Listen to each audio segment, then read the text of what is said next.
அதுக்கு அடுத்த வசனம் சொல்லுது, 2வது வசனம், பயங்கரமான குழி.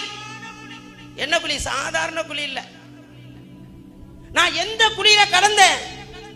பயங்கரமான குழி.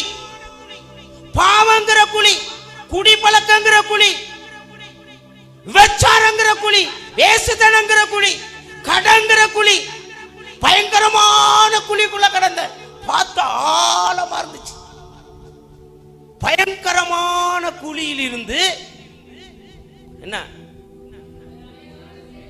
உளையான சேற்றில் இருந்து என்ன தூக்கி எடுத்து, ஒரு கை தட்டுங்க வைப்போம், என்ன தூக்கி எடுத்து இந்த இரவு வேளையில இயேசு ராஜா உங்களை தூக்கி எடுத்து நிறுத்தி இன்னைக்கு அவர் சொல்றாரு, நான் நினைச்சிட்ட உன்னை நான் இனி ஆசீர்வதிக்க தான் போறேன்.